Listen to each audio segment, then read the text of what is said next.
Allo, allo.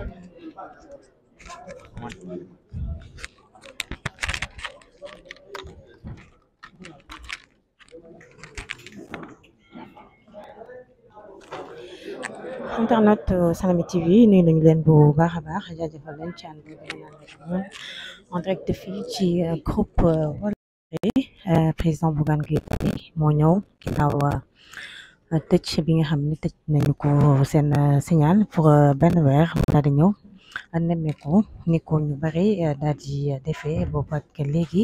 ñu gis ne nag ndogal baa ngi jógee foofee ca CNRA ñu daal di ne nag moom groupe Walfadjri daal am na yoo xam ne def na ko te itam dëppoowul ak yoon tax ñu daal di tëj li nga xam ne moom mooy signal bi ba mu ko defee itam askan wi daal di booloo ubbi ab cagnotte ngir xeex loole ñu gis tamit boobule cagnotte dañu ko daal di tëj ñu jàpp ne nag acharnement moo am ci groupe bu Walfadjri am boobaak léegi ñu bëri di leen jàppale gis nañu sax nag li nga xam ne commencé nañ ko jaay muy yaay journaux yoo xam ne Walfadjri moo ci nekk di ko jaay benn bu ne ñaar téeméer ngir mën a rek combler koppar gi fay salaire yi ñi nga xam ne ñoom ñoo fi liggéey demoon nañu itam ca Touba ki yor directeur des programmes beeg kii moom télé bi di Cheikh Niass ñoom ñëpp daal di àndandoo dem ci xalifa général xalif général des Mourides ngir dem wax ko jafe-jafe yi nga xam ne groupe de presse bi mi ngi koy jànkonteel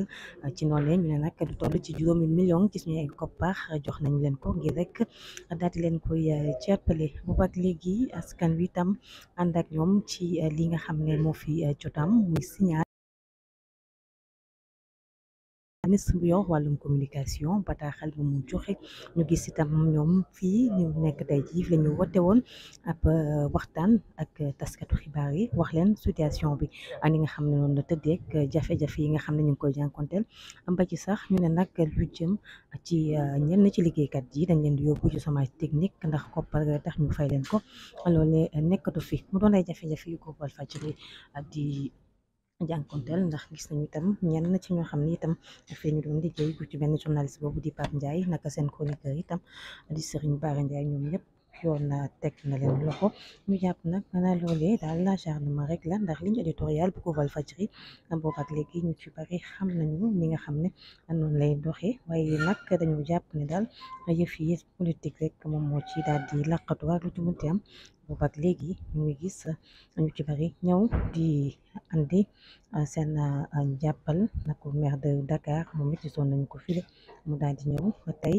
président Bougane Gueye Dany mu gëm sa bopp moom it moo daal di ñëw rek ànd ak njabootam ngir ñëw xool si ñi nga xam ne ñoom ñooy groupe Walfadjri.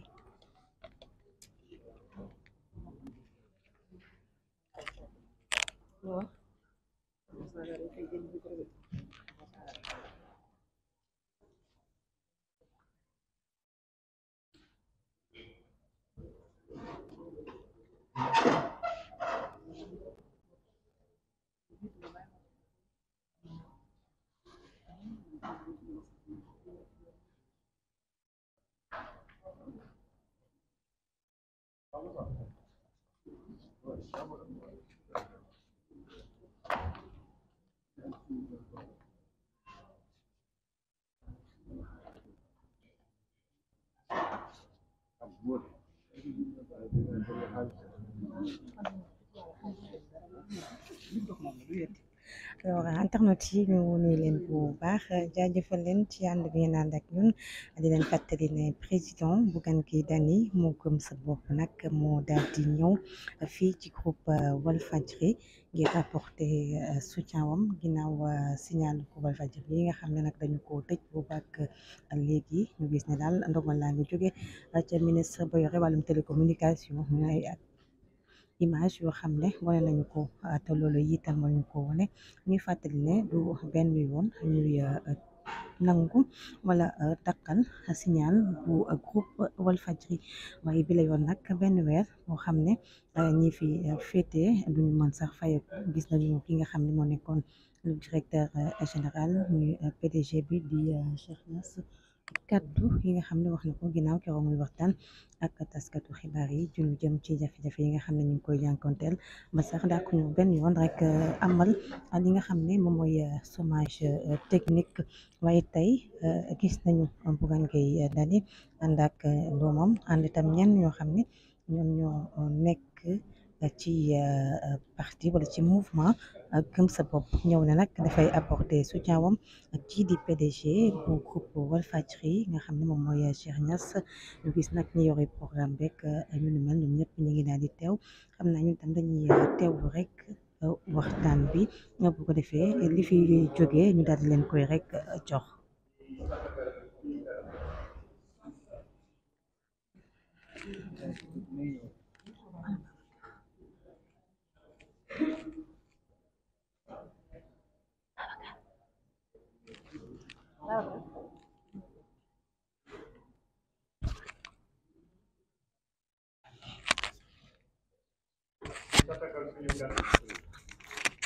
waaye bu ma ko tuddee gan mooy ne dañ ko gis waaye moom mooy borom président moom bokk na ci ñi nga xam ne ñoo sañ ci muy daal di daan doon koo xam ne fi mu ñëw tey ci ko sañ ci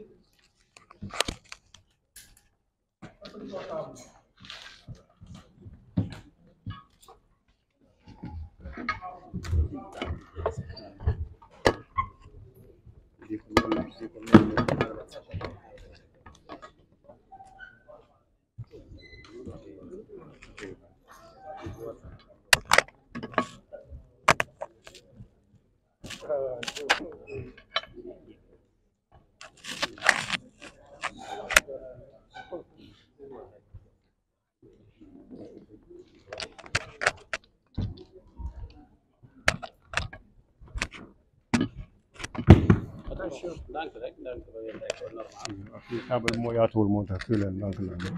Voilà.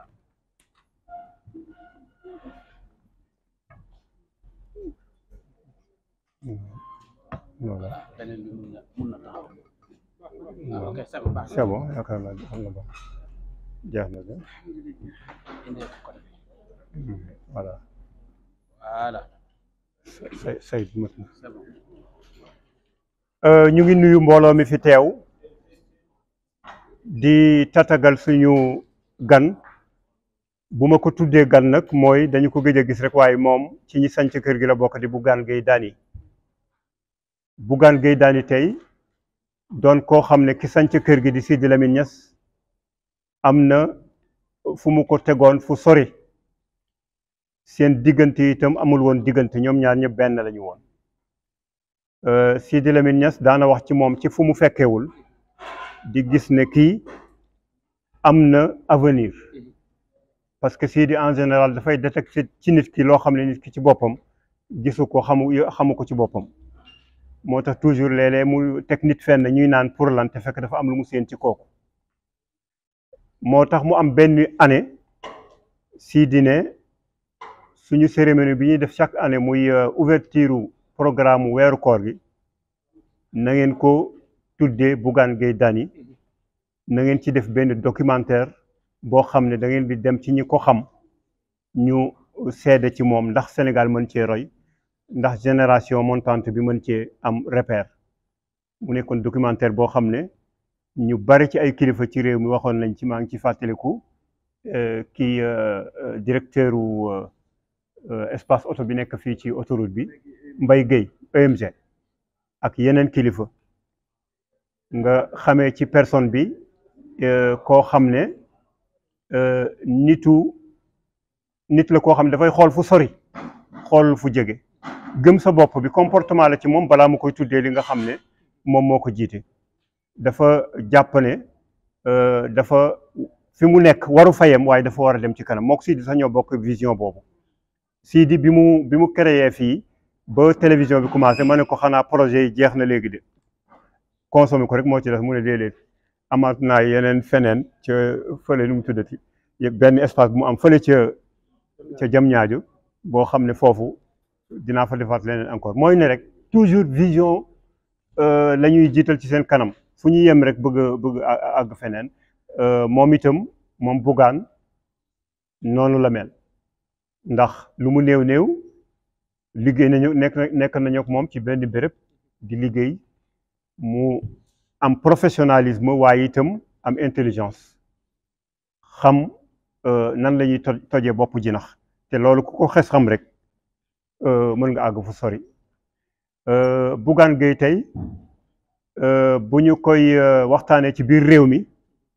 dañuy waxtaanee koo xam ne nit ñaa ngi séentu ci moom mu mus a yore réew mi te ñooñu xam nga bariwuñ ñi nga xam ne mën nañu yaakaar ne war nañu yore réew xëy na boo doon compter sa baaraam yi balaa muy jeex ñu jeex te moom tey ku nekk yëg na ci sa yëg-yëg ne am na potentiel boobu pour mu war a mën a jiite réew mi te li ko waral du ci wax du ci naxaate waaye ci pratiquer li nga xam ne mooy junjane ku mën a def lii mën nga def lu ko ëpp ci yi mu fi jot a taxawal ak yooyu itam ni mu servir askan ci ay secteurs yu wuute kon Bougane tey du ñu mën a wax ne rek nitu presse bi bu ko defee ñu koy xoolee bët boobu waaye dañuy wax benn citoyen boo xam ne dafay yenul askan wi waaye du yen ci askan wi ñu koy tatagal fii ci këram daana fi fekk Sidi waaye tey jii itam mën naa wax ne Sidi la fi fekk ndax comme ni ma koy faral di répéter toujours li Barack Obama di wax ne créer ay institutions yu fortes moo gën créer ay personnes yu fortes ndax personnes yi dañuy passé institutions yi ñooy des moom Sidi dafa teel a pratiquer loolu moo tax bi mu demee itam bàyyi na fi ay Sidi ndax Cheikh mi toog tey moo toog toogaayu Sidi waaye itam ni ko Sidi préparé woon moo tax mu mën a toog toogaay boobu ndax xam nga ne bu desoon France ga mu nekkoon ci la yëf yi di gën a bu fekkente ne wàllu matériel rek la ñuy wax foofu lay nekkee à l'aise mais terewul mu bàyyi loolu ñëw di continuer mission bi nga xam ne papa mu ngi ko doon def te mooy servir askan wi à travers groupe Walfadjri bi nga xam ne la voix des sans voix bi du slogan kese waaye mbir la moo xam ne boo ko xoolee gis ko mu ñëw di continuer mission boobu yow Bougane boo ñëwee tey sa ñëw li mu gën a symboliser mooy kóllëre ndax mënoon nga wax ni maag papaam la woon kon saye léegi nag mook ñeneen la kon waaye ñëw bi nga ñëw wane nga ne kóllëre ginnaaw lay féetoo waaye wane nga ne lépp lu touché askan wi daf lay touché lépp loo xam ne dañu xañ askan wi seen droit daf lay touché te li ñu dal tey fan yii rek laa door a yëg ne ndekete yooyu fi toll na noonu dafa am ñu ma woowee ba Gàmbi ñu ne ma fii foo tourné Gàmbi rek ñuy waxtaanee Walfadjri bu ñu dee tëj Walfadjri bi ñu tëj ma ne ndekete yooyu fi kii am na ku ma woowee tey ci numéro 76 koo xam ne ci kaso bi la xaw ma woon ne sax ñoom am nañu kii bu toll noonu ci kaso bi la ma woowee mu ne gars yi amatuñ lu ñuy seetaan léegi pour wax la rek ne ndekete Walfadjri ñun fi ñu ko fooge woon sax xëy na weesu na foofu lu baree bare ña ca bitim réew itam waxi noppi bi yëf yi xewee ba léegi ñu ngi woote loolu tey lañu lañu tëj làmmiñam lañu téye bakkanam pour mu bañ a noyyi te xanaa xale bi toj kaas bi sax boo koy punir waroo téye bakkanam ne yaa def lii dootoo noyeeti loolu dafay ëpp wala sax balaa nga ngay def loolu nga ne ko yow yaa toj kaas bi ba mu xam ne kaas la toj mu xam li mu def balaa nga koy pes waaye boo jékkee-jékki rek pes ko moom yuuxu rek lay mën a wan wax def mais du xam sax lan la def loolu mooy li xew fii ba ca topp mooy kenn ci ñi ñëwoon ci ndaje mi ñu fi mujjee def keroog moo proposé xalaat bi jógewul ci Walfadjri moo proposé ne te daf doon seetaan yëf yi ca këram à travers réseaux sociaux yeeg yooyu moo ko doon seetaan ca këram ca clinique am mu taal otoom ñëw mu ngi téye caabeem sax ñëw taxaw fii ne 100 000 a ngi nii sénégalais yi warul leen seetaan Walfadjri ñu koy tëj fanweeri fan te du ñu am geste bu ñu def dajale leen li ngeen am noonu la ket boobu ñu doon wax commencé après ñu ne ñi fi nekkul nag nan la ñuy dugalee fekk ñi defoon nañu benn waqf ba annoncé ko ci rajo bi ñu commencé dugal foofu ñu ne itam yéen amu leen droit dajale xaalisu askan wi kon téye leen foofu yëf yi noonu ñu dem ca Madina Touba gis sëriñ bi waxtaan ak moom leeral ko mu am lu mu ñu wax ne yëgeewu ko woon noonu waaye dina ci taxaw jël akas néewam dugal ci loolu bu ko defee signe la boo xam ne lale waruñu ko téye ndax moom buy demee bay dugal xaalisam waruñu téye beneen xaalis bu demee bay wax ne dinaa ci taxaw mooy ne kon war nañ ca déggee ne yëf yi kat warul yàgg waaye nag benn fan ci rajo rek nga tëj ko lu yéeme la rawatina ñaar ba ci ñetti fan ba ci fanweeri fan moo tax ñu def geste yooyu ñu def te dañuy continuer di demander suñuy droit ci wàll woowu ci façon boo xam ne nag bu tegu ci yoon la ndax xëy na lu teguwul ci yoon pour nga dindi ko da ngay tegu ci yoon pour dindi ko waaye daal jàpp nañu ne li ñu gën a metti ci li fi xew mooy service yi ñu doon defal askan wi ni ñu ko taxawalee te askan wi taxaw di ñu xaar loolu moo ñu gën a metti ci mbir mi waaye du liñ ci doon gañe wala liñ ci doon def ci ay émission de kese waaye daal servir askan wi ñu taxawal ko noonu loolu moo ñu gën a metti ci mbir mi ñu jàppale nag yow Bougane boo fi ñëwee tey sa ñëw boobu daf ñuy gën a dëgëral ci suñu taxawaay boobu daf ñuy gën a confirmer ne la presse sénégalaise malgré li ñuy wax ci réseaux sociaux yi li ñuy wax yépp benn bopp la kenn waru koo xar ñaar tey kenn waru koo xar ñaar ëllëg ndax kër ga nga jóge nga dugg ci kër gi dafa mel ne jóge génne ci benn nekk dugg ci beneen nekk yépp benn kër gi lu laal fii rek metti feneen fa kon ñu wax la ne daal lii mooy li nga xam ne xew na ñëpp di ko mettitlu mu nekk naqar ci biir Sénégal waaye ci biir Afrique gi yëpp ba ci àdduna bi sax ndax ay instance yu kawe ci biir àdduna bi tàmbale nañu di wax ne lii war nañ seet ni ñu koy lijjantee te séentuwuñu woon Sénégal dem ba àgg ci foo xam ne Sénégal li ñu ko xamee woon moo daan lijjanti yëf ya ca bitim réew waaye bu demee ba ñu koy lijjantee loolu war nañ ko xoolaat bu ko defee rek lii laytaay la woon pour avant Cheikh di jël parole ñu laytaaye ko pour wax leen tuuti li nga xam ne mooy li xew waaw dañ jékki-jékki daal ñu pees ñu ne lan la ñun sax xamuñu kan la am nañu diir lu mat semaine xamuñu sax kan moo def loolu ba léegi dañ njëkkoon yaakaar ne c'est technique ñu wax technicien bi demal xool ba xam ndax fil ba jaar fu mu warul jaar walla ñu nekk ci loolu ci en direct ci antenne te ñi fi nekk ay professionnel lañ Moustapha Diop ak équipe am ay professionnel lañ xanaa bu ñu defoon erreur ba ñu signalé leen ko dañuy xam ne wax nañ dëgg lii erreur baa ngi nii sax mais kenn xamul sax erreur bi ñu def fa may tënkee loolu pour ngeen xam li xew mooy bi ñu nekkee fii ci vendredi fekk yëf yi am na semaine ak benn fan ci la ñu jot benn lettre fii ci table bi Cheikh nee na sax cak-cak moo ko fi indi pour mu wax ñu ne lettre bi ñu ngi ko bind le 1er juin lettre bi li nekk ci biir daal mooy Walfadjri à partir de 15h le 1er juin ba 15h u 1er juillet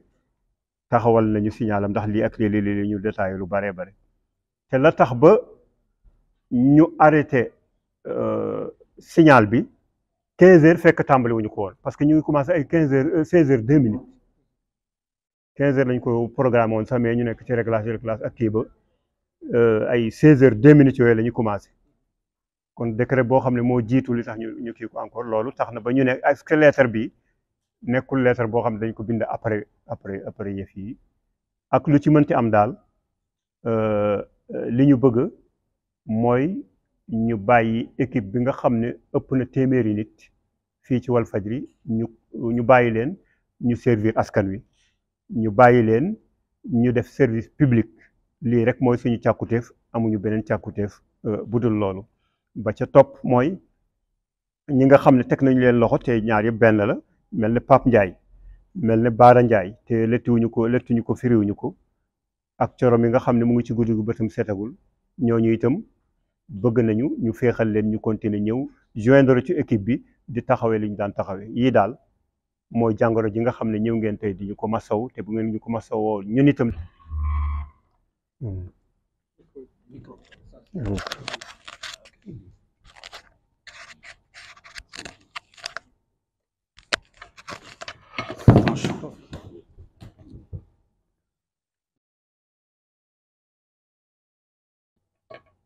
C'est bon.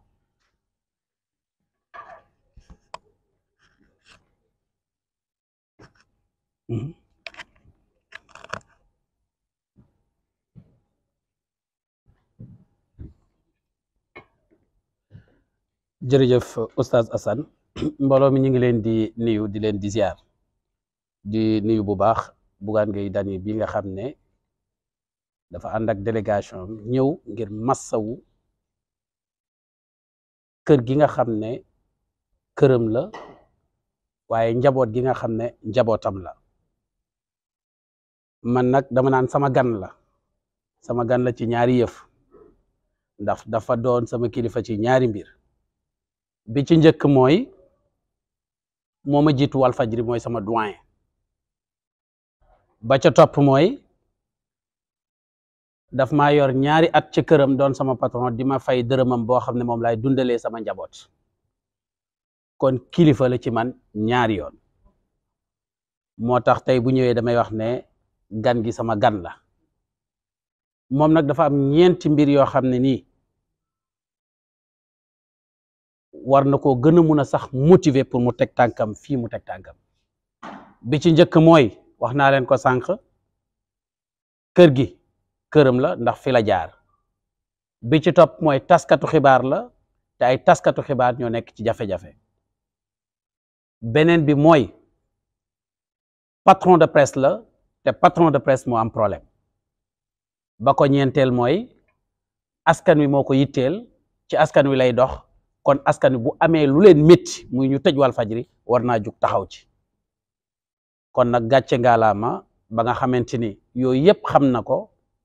mu jóg soldat lam ne kat xaaral ma ñëw def li ma war jàppale samay mbokk jàppale sama njaboot jàppale sama askan jàppale sama naataango patron de presse président ñun duñu def rek lu dul delloo la njukkal ndax lii bu la neexoon nga toog te boo ñëwtoo nit kenn mënu laa wax dara waaye boo jugee ñëw ngir massawuñu wane nga ne ci ñun nga bokk wane nga itam ne askan wi rek moom moo la ñor askan wi moo la yitteel xam nga dañuy faral di wax ne léeg-léeg mën ngaa toog am lu la war nga di ko wàcc nga dem ba yëf ya yàgg nga am kersaay dem waaye loolu dalu la ndax mbir mi am na def nga li nga war a def woote nga ñëw nga te loolu mooy li nga xam ne moom lañ doon xaar ci yow nga ànd ak nag délégation boo xam ne dañ ci seen suñuy naataan ku mel ni Fabrice Ngema moom it jaar ci kër gi ma bokk ak moom kër gi bokk ak moom Sen TV ngay suñu patron tey mu ànd ak yow ñëw fii loolu itam dañ koy rafetlu bu baax a baax a baax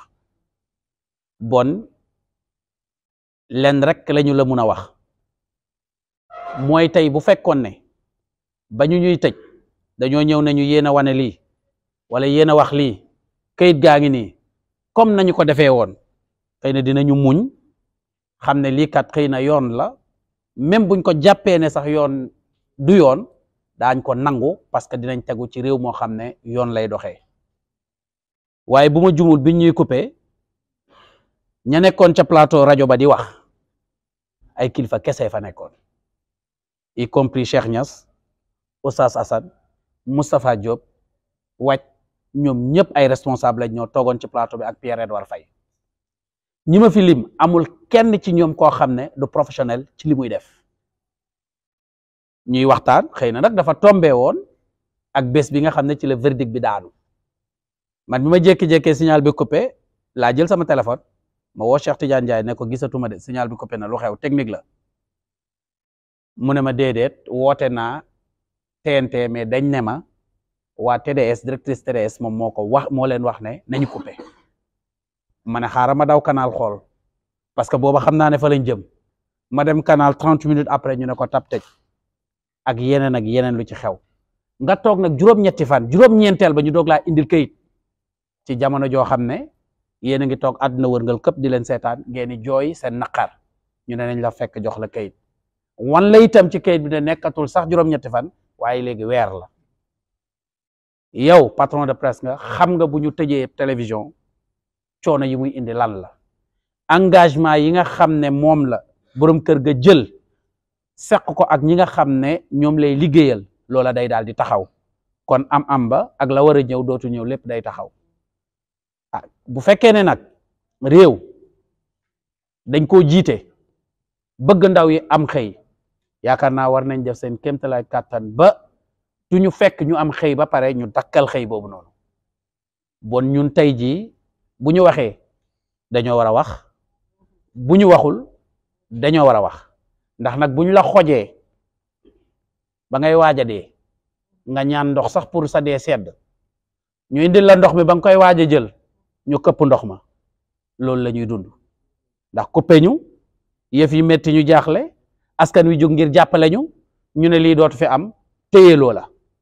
kon yëf yi dafay gën a métti kon mbir mi dafa mel ni nekkatul maanaam dañ ñu tëj parce que dañoo gis ne lu ñu wax la wala lu ñu def la waaye daf ne rek xanaa peut-être nañu def li ñuy def jamonoy àll ba boo soxla woon lii di jaxaar wala kaña la may wax ne ab saalum moo ko xam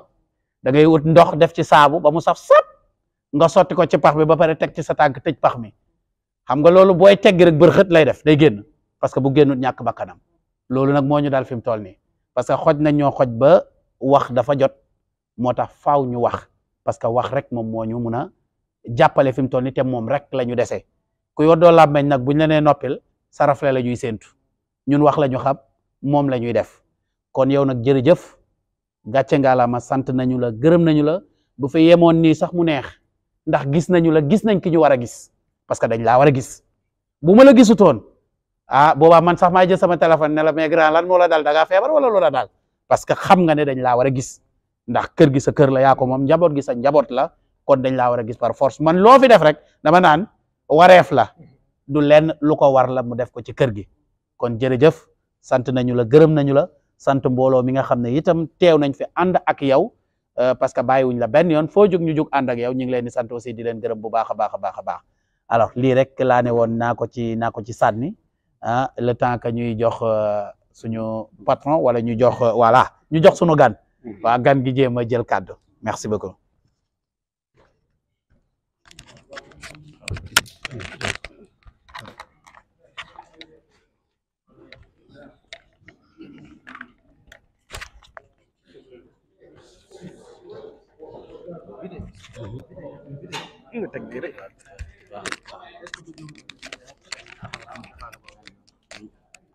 Bon après mën na ko def bàyyi ko mu wax ba pare te nga ko bàyyi mu wax ba pare mu gaaw mu nekk fast track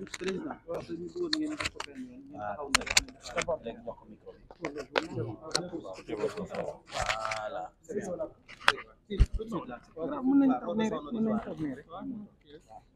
micro yi moo tax naa mën a wax ci kaw voilà mu ngoor bàyyi ci kaw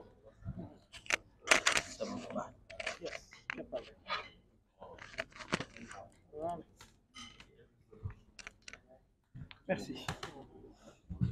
alors merci Cheikh jërëjëf maa ngi remercier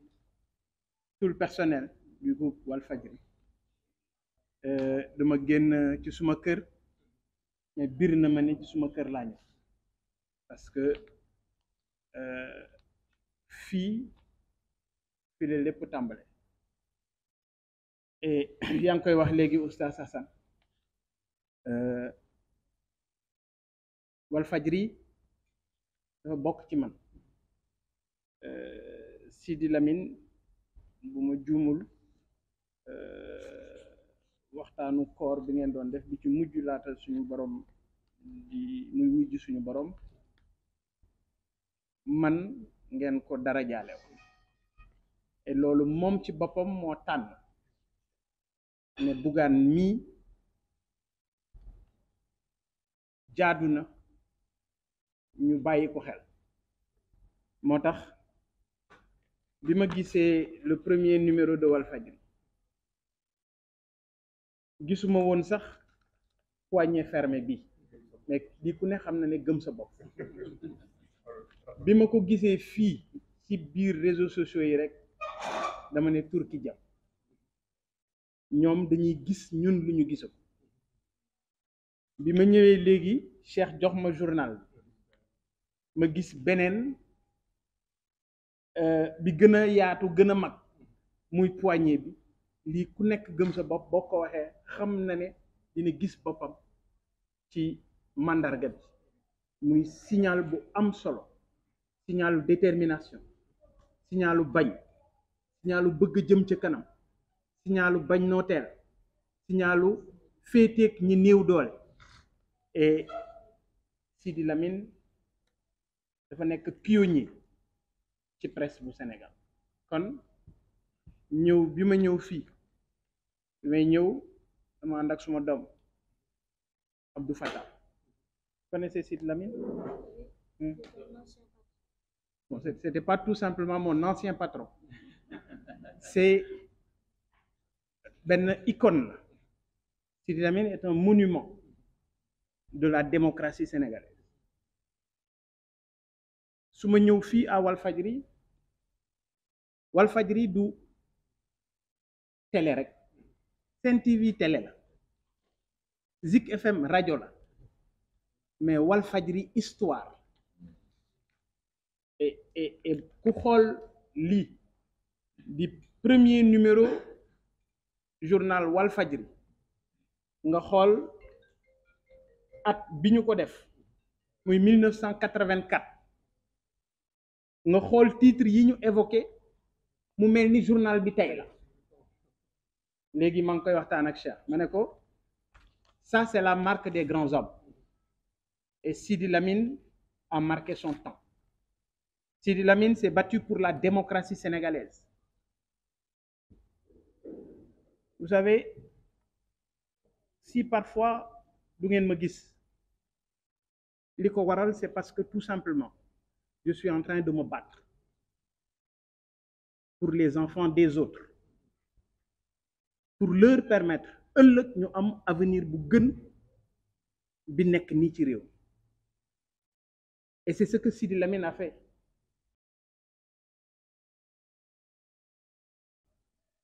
Pour permettre à d'autres Sénégalais ñu mën a am démocratie ñu mën a am réew bi mu bëgg mais malheureusement la taxoon moom muy xeex laata mi fiy jóge xam na ni lii muy xeex la mu doon xeex ah non ñii mu doon xeexal du ñoom ñooy waaj moo tax ci biir taxawaay bi ñu amoon ci wàllu gëm sa bopp musuma ci def lu ko réer parce que lu ma ciy def it damay ñëw waxtaan ak moom bu ma waxtaan ak moom mu ne ma defal lii fii lay mujjee nii la mbir yi mujjee et lépp dafa mel ni ku ma tegaloon film c'est exactement comme ça la yëf yi di dérouler ñun nag dañu am responsabilité bi mooy xeex boobu Sidi Lamine doon def ñu continuer ko maa ngi la koy wax léegi ne la coupé nañu sa signal mais du yow la ñu njëkk a coupé sa signal parce que moom mii sa baay won na la yoon bi ndax def nañ ko lu ni mel yegg na ba ci ñu asphyxier ko financièrement yow da nga doog a tàmbali mais moom xuus na ci ba jàll ba tey mu jox la yow lenge bi je vous disais devant votre frère je suis certain vous avez une carapace solide parce que vous avez été bien préparé comme ni ko oustaz Assane waxee réew mi nag ñun ñoo ko moom ñun Sénégalais ñun ñi bëgg réew mi jëm ci kanam ñun ñi am yéene que jeunesse bu Sénégal bañ a doon jeunesse bu ñuy utiliser bañ a doon jeunesse boo xam ne dañu leen di def chair à canon bañ a doon jeunesse boo xam ne dañu fi nekk di leen nax ak di leen utiliser ci ay élections c'est pourquoi li nga wax léegi mooy dëgg kaddu gi mooy leeral nit ñi kaddu gi mooy pérenniser le droit à l'information. Ce droit à l'information aujourd'hui ku ne gis na ne la coupure du signal de Walf TV dafa nekk entrave bu grave ci liberté d'expression mais l'exercice du métier de journaliste lim léegi da ngeen am ñett ma am ñaar da ngeen am Pape Ndiaye am Coro am Cheikh Bara ma am Sëñ Saliou am Oustaz Assane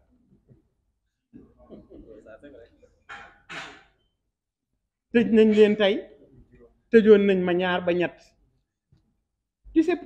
c'est comme ça vous savez nit ku jàppe boppam buur noonu lay doxale day dem ba yàgg bu ñu demee ba ci kanam dana dugg si ci suñu kër nekk ku fii tey ku fi saaf sa ginaar doo ko lekk wala ku fi fanaan di jàmm pourquoi parce que le pouvoir rend fou et aujourd'hui ñi ñu jàkkaar lool l'exercice du pouvoir daf leen yóbbu ci ay dimensions yu extraordinaire tey Walfadjri bul émettre parce que bugguñu nga wane li xew ci réew mi amul problème Sen TV tëj nañ la bugguñu ngay wane li xew ci réew mi ok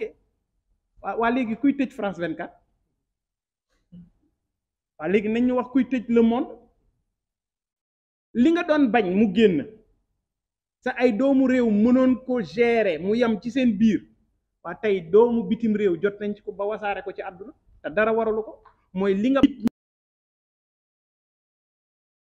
dootu leen waxee ni ngeen ko bëggee démocratie dootul noyeeg bakkan danaa fatt gémmiñ gi et ça j'interpelle toute la corporation on est en train de laisser des parcelles de notre métier parce que dañuy xupp, parce que dañuy intimider et liñ ci bëgg mooy ñun ñu noppi, mais ñun bu ñu noppee ñoom ñu gàcceel Sénégal. Tey Antoine Diome war na am gàcce, Macky Sall war na am gàcce, parce que li France 24 wane, Le Monde wane ko, muy ay images yu leer naññ, ay témoignages, ay messages vocaux yu nit ñi di passante, ay nervi yu ñu jox ay gànnaay, et c'est extrêmement grave qu'on permette à des armes de guerre de circuler à Dakar. Ay oto yu ñu identifié, ay nervi yu ñu identifié, jox leen xaalis, jox leen ay gànnaay, ne leen wàcc leen jàkkaarloo ak askan wi la jox lépp, nga jàkkaarloo ak ñoom jox ay nit di leen fay 20 000 francs pour ñuy tirer ci askan wi. On est tous interpellés. Tey c'est Walfadjri, démb c'était Sen TV, tey c'est Walfadjri, suba ce sera keneen, ginnaaw suba ce sera keneen. Ni ñu sañee tey fekk seen signal tëj ko te amu leen sañ-sañ xam kan moo ko def, ngeen toog 9 jours ñu doog a leen yónnee leen.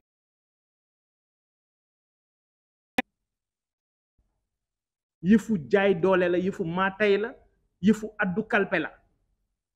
et c'est ce que Macky Sall est en train de faire. Pourquoi? Parce que jaaxle na. Pourquoi? Parce que xam na ne réew mi pare nañu ci moom. Sabar bu xumbee ñëpp dugg ci géew gi mooy jeex na, et foofu lañ toll. Bu fekkee ne ay nit ñu ngi jël ay mbir di def la leen neex te dara du leen ci fekk, situation yu demee nii rek lay indi. Serigne Mountakha Bachir gis naa bi ngeen fa demee, alhamdulillah, mu ne dana ci dox tànk, dana ci taxaw, li ma biir mooy def na ko, mais ku ne xam na ne waa ji dafa dëgër bopp, lu ko neex lay def, dégluwul kenn, lu ko neex moo ko neex, li mu bëgg lay def, joxul kenn worma, faalewul kenn, li mu bëgg li nekk ci kanamam noonu la koy defe, et le résultat, def lu la neex, am lu la neex, amul fenn. Boo defee lu la neex, mais à un moment di nga jàkkaarloog le peuple, parce que le peuple est souverain. Dañuy wax force reste à la loi. Je dis non, force reste au peuple. Parce que Walfadjri tey dafa am dépositaire u héritage la,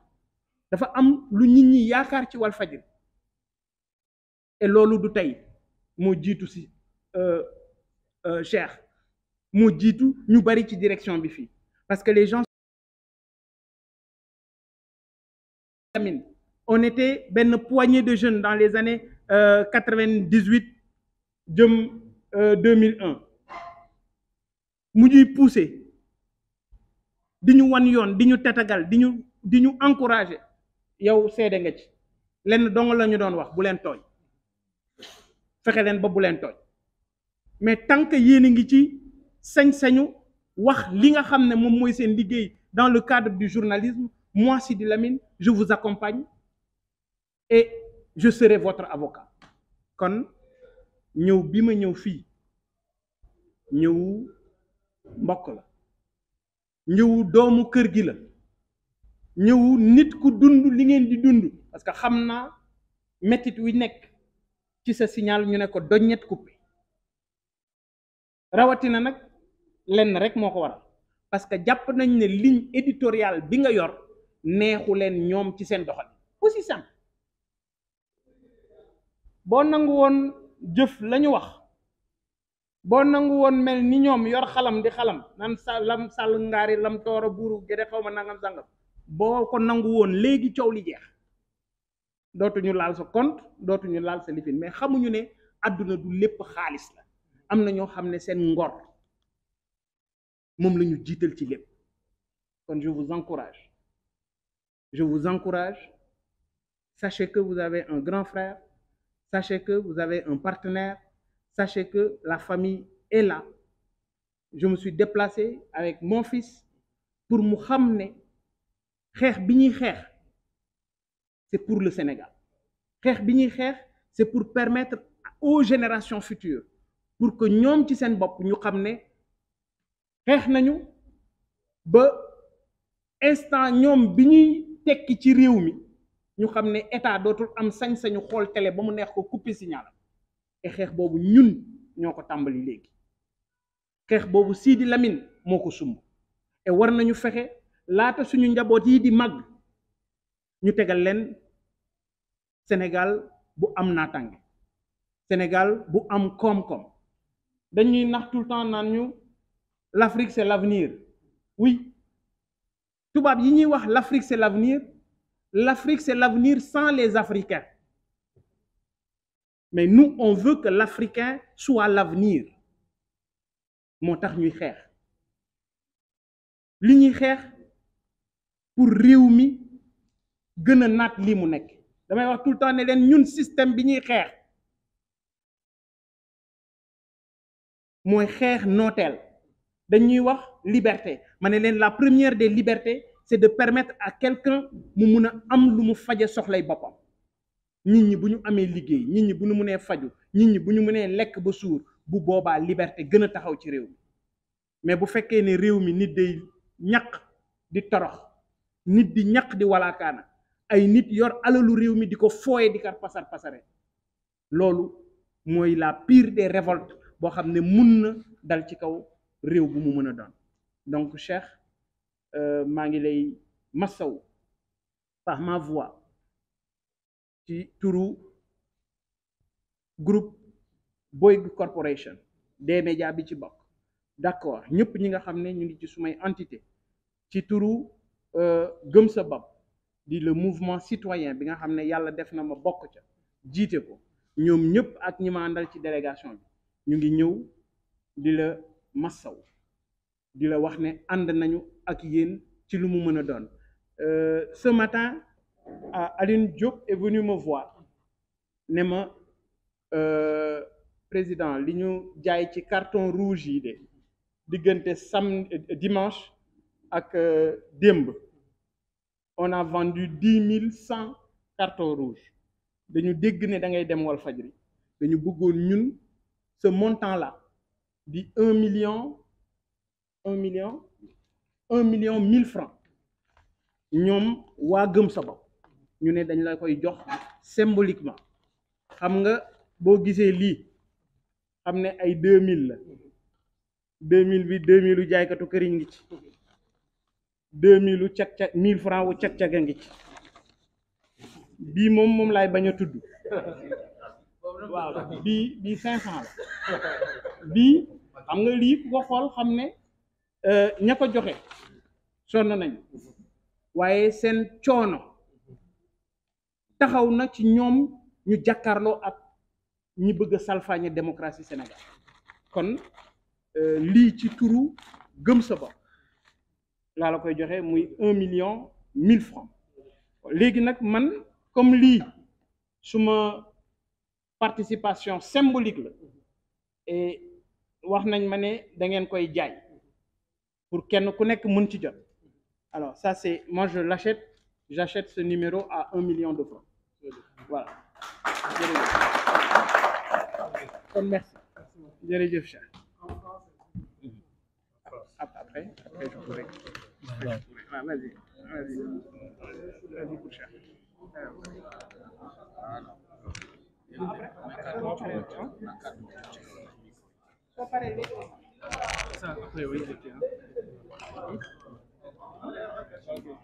ok salaamaaleykum maa ngi leen di nuyu di leen sant di nuyu président Bougane ak délégation bi je pense que comme ni nga ko doon waxee ci Sidy Lamine Niasse président Bougane c'est un homme multidimensionnel qui a plusieurs casquettes tey mën na sol casquette bu ko neex journaliste patron de presse homme d'État présidentiable sax président Bougane fii këram la et je pense que même bi mu demee ba créer entreprise am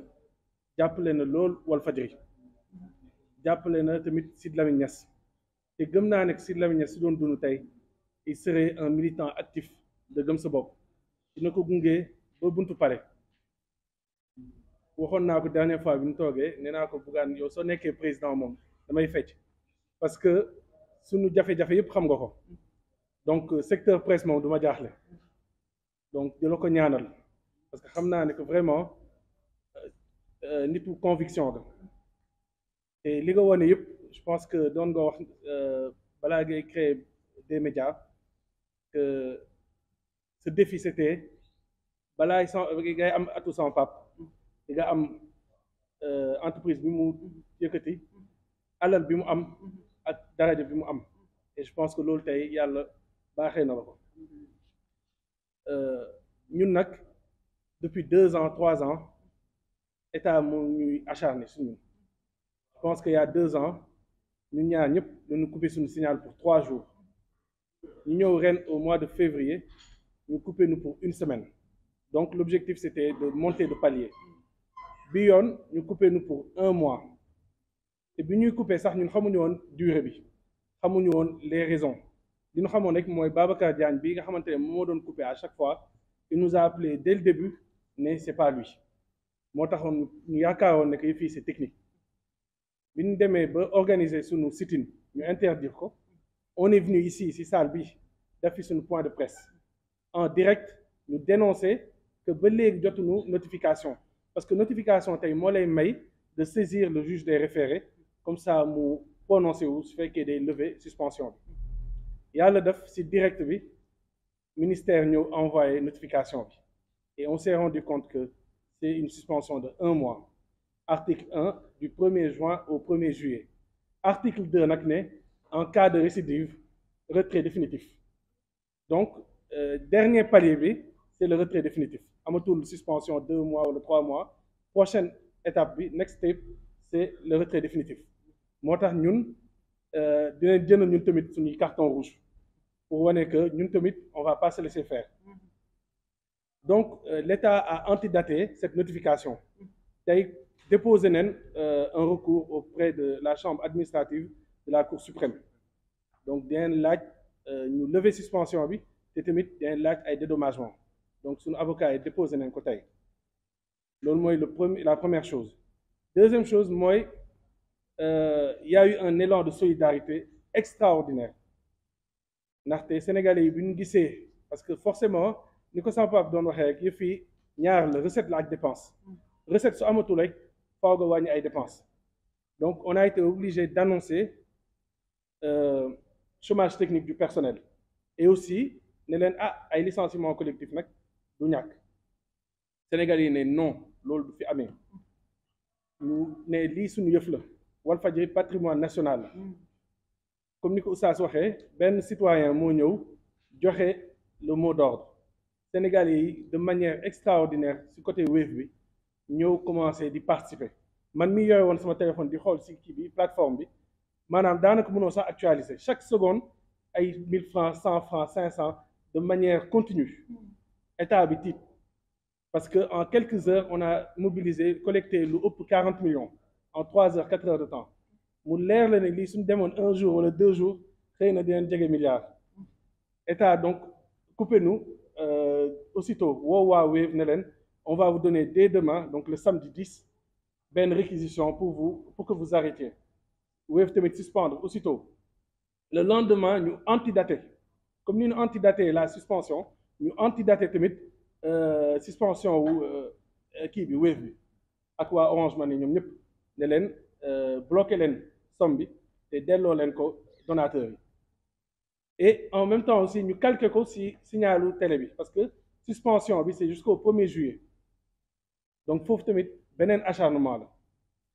donc di sant yàlla bu baax ndaxte yàlla su tëjee bunt rek am na yeneen bunt yu ubbeeku donc voilà sénégalais yi nag ne non même su fekkee tey Wave amul ñoom ñoo proposé ne éditer leen benn journal ngeen jaay ko à 1000 francs ñun ñëpp ñu jënd ko ñu tiré ko à 1 million d'exemplaires. Le premier numéro là où tout a commencé muy le 13 janvier 1984 13 janvier 1984 nag sama papa il avait 34 ans muy nekkoon ci xaaju dundam ndaxte il a vécu 68 ans donc 34 ans après le génn àdduna tey nag man j'ai 34 ans mu mel ni nag yooyu yëpp ay symbole la te le fait que ñu ni waat tey le premier numéro c'est pour montrer que l'histoire se répète, c'est un éternel recommencement. Et soo lire journal bi c'est comme si tey lañ ko édité waaw il y a tout affaire au Casamance affaire au France Afrique donc tout te premier numéro bi pas Sidy Lamine Niasse moo ngi def éditorial pourquoi Walfadjri wax ses ambitions né vers le quotidien islamique donc moo ngi commencé par un bimensuel mais moom son objectif son ambition sa vision c'était le quotidien donc pour wax la ne que Walfadjri tey fondation yi dëgër na man souvent damay wax ni oustaz ne leen man wax dëgg yàlla gisuma sax mérite bi ma am parce que daanaka pilotage automatique la waaw Sidy Lamine Niasse père fondateur Walfadjri li ñu fi teg li ñu fi tabax vraiment dëgër na dëgër boo xamante ne daanaka soxlawul un dirigeant et man je me considère bi ma ñëwee bees loolu laa waxoon ma ne je suis un gardien su amee tolof foofu leen ngeen may gisee mais s'il y a pas de difficulté moom mun naa toog ay at kenn du ma gis la preuve toogoon naa je pense de 2019 ba 2023 daanaka dafa ma woon benn sortie ren lii sax daf ma bett parce que jàppoon naa ne que dinaa toog lu mu bon 10 ans wala 20 ans kenn du ma gis mais voilà tant va la cruche à l'eau qu'à la fin elle se brise on nous a attaqué à plusieurs reprises ñun nag notre objectif c'est d'être la voix des sans voix du côté des faibles am na ay médias ñoom leur ligne éditoriale c'est d'être du côté du fort ñun nag notre objectif je pense que ñoo ko bokk mooy nekk avec la masse moo tax tey soo yëkkatee carton rouge ay 100 francs ay 500 francs ay 1000 francs ngay am ñun tamit suñ kees bii nii chaque jour saa ñu ko ubbee daanaka loolu ngay gis te soo ko boolee lépp ëpp na ay 1 million 2 millions donc pour vous dire que y a un élan de solidarité bu nu musul gis ñun te wax dëgg yàlla ñooy delloo njukkal askanu Sénégal lii Sidy Lamine Niasse doon wax fexe leen ba dëgg rek nekk seen doole fexe leen ba bu leen yëpp seen askan xam leen ne benn patron ngeen am mooy le peuple sénégalais loolu tey moom moo am ndaxte mois bi tey suñ demee ba mun ko fay à 100% c'est le peuple sénégalais mois bi suñ ko fayee parce que tey la télévision c'est notre principal gagne-pain waaw rajo bi tey wala journal bi demeetul noonu ñoo ngi si benn jamono nga xamante ne yaa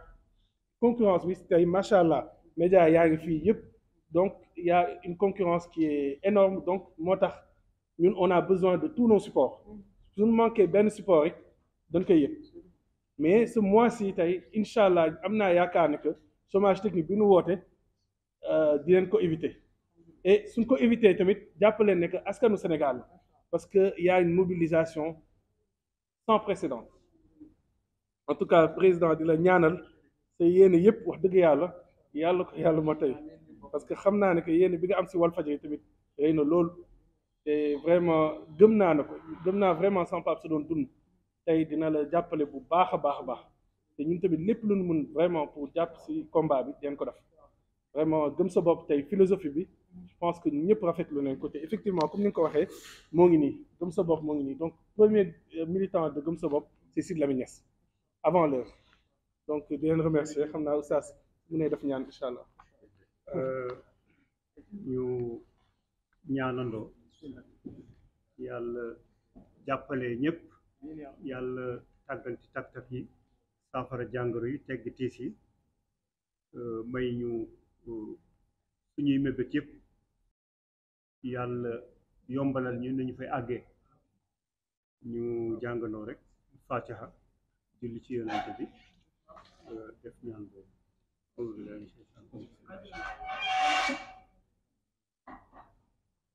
اللهم صل على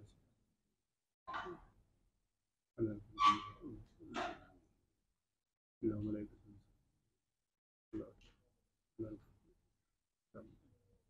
آمين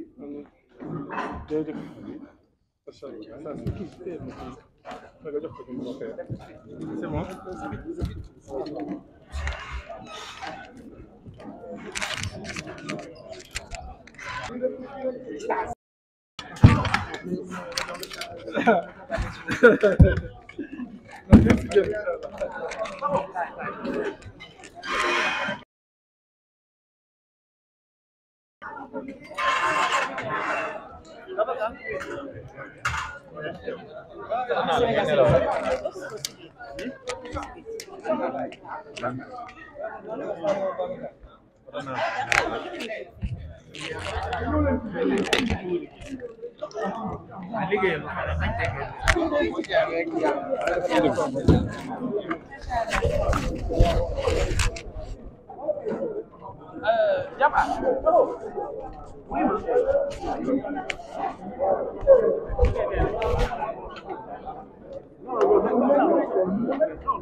Aïcha.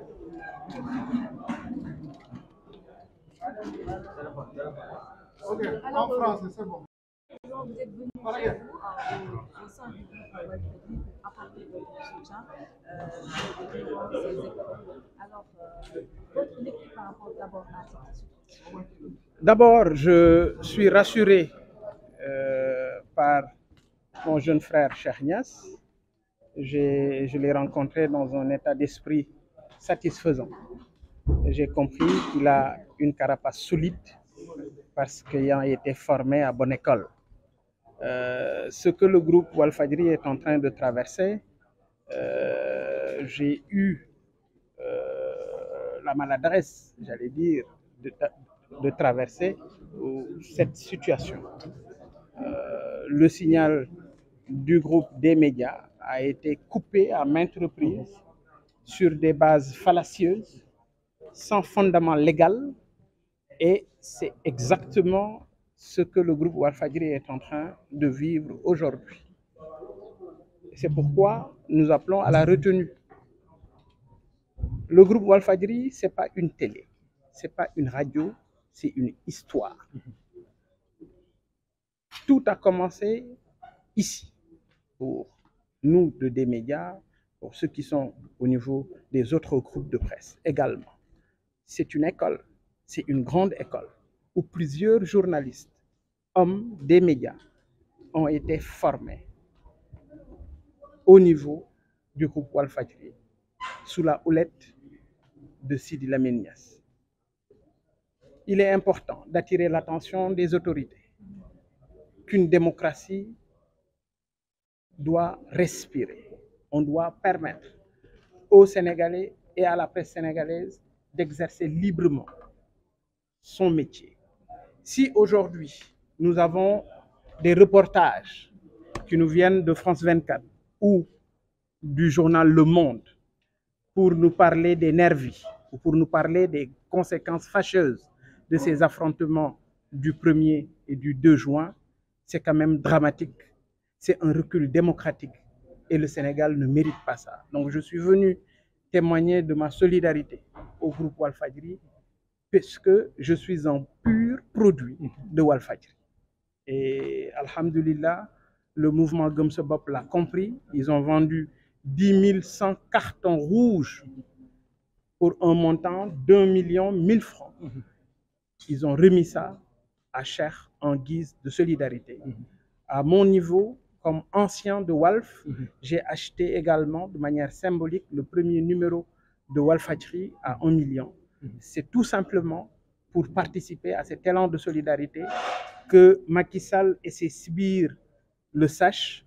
Walfadjri ne va pas mourir parce que Walfadjri, c'est notre âme. D'accord. Vous avez d'autres questions? Peut-être une dernière question, question d'actualité, Monsieur le Président. Hier, le chef de l'État a doublé plutôt la somme de 50 000 francs au budget de bord, 1 million pour la subvention. Écoutez, c'est dommage que cette décision tombe à 8 mois de la présidentielle.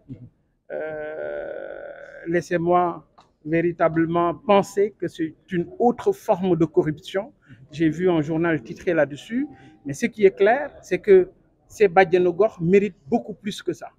Et quand j'ai vu le nombre,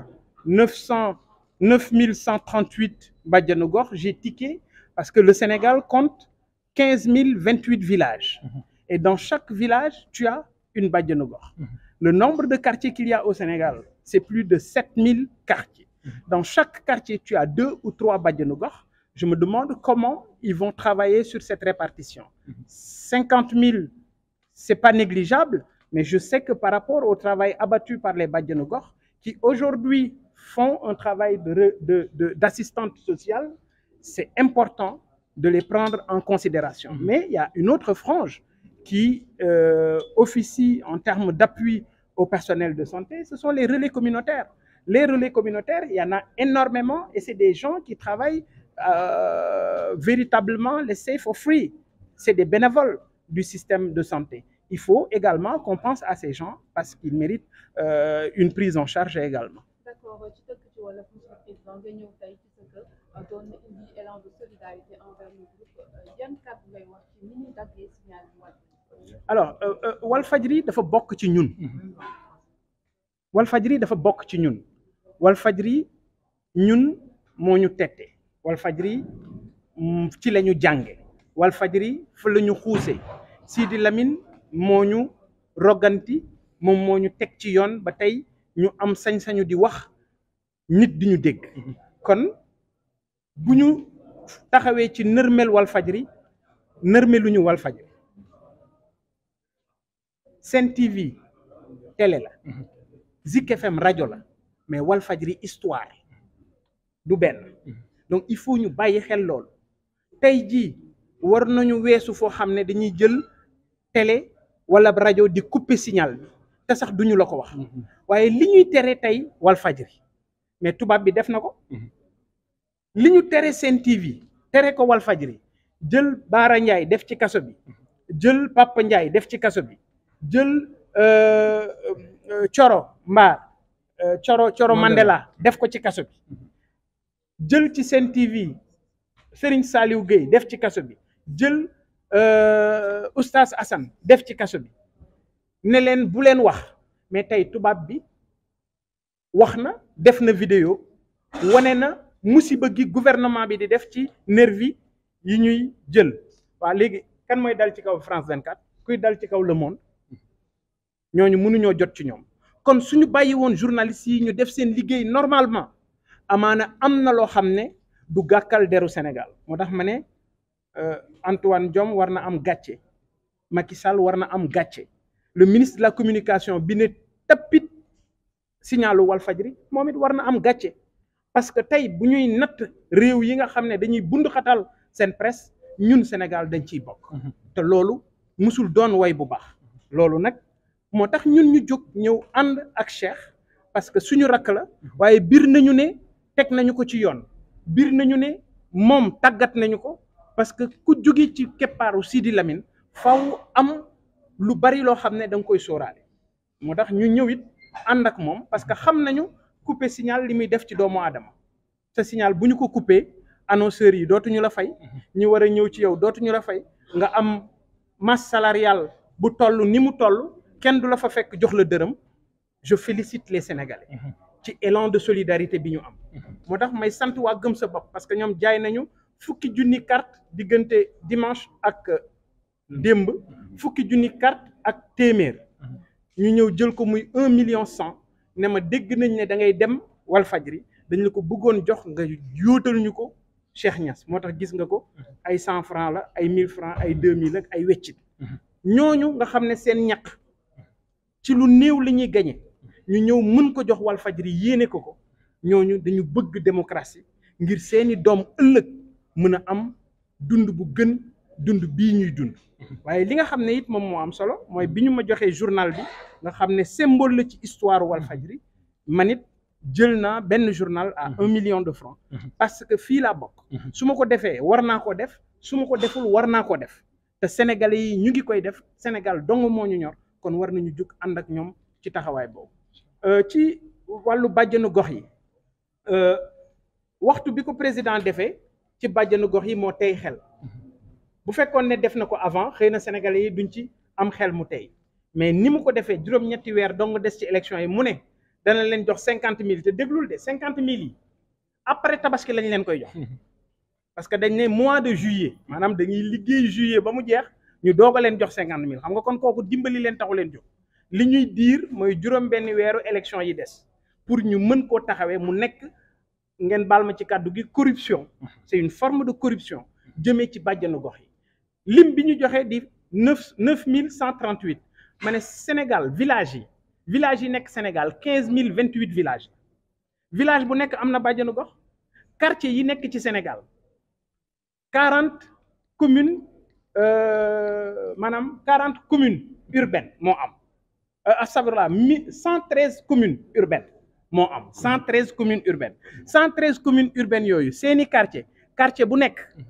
am na ñaar ba ci ñetti bàjjanu gox waaw kon buñ nee 9138 kon am na dóor am na naxaate gu amaat ci biir mais sénégalais yi yeewu nañu ku ñu leen jox xaalis jël leen bu ëllëgee bu ngeen di wote ngeen xool ki gën ci yéen ngeen woteel ko bàjjanu gox yi certes ñu ngi def liggéey mais dafa am ñeneen ñu nekk ci wàllu santé di dimbali mooy les relais communautaires yooyu faw ñu bàyyi leen xel parce que lu baax ci santé relais communautaires yi la ñoom ñooy sol seen dàll ñooy dem ci nit ñi ñooy def campagne de vaccination yi ñoom ñooy peser xale yi ñooy joxe rouille yi ñooy joxe alimentation et cetera donc relais communautaires yooyu dañuy liggéey ci zéro maanaam ay bénévole lañu ñooñu it war nañu leen bàyyi xel bu ñu ko defee Sénégal bi gën Sénégal bi ñu bëgg suñu borom jàppale ñu ci incha allah mais li wóor daal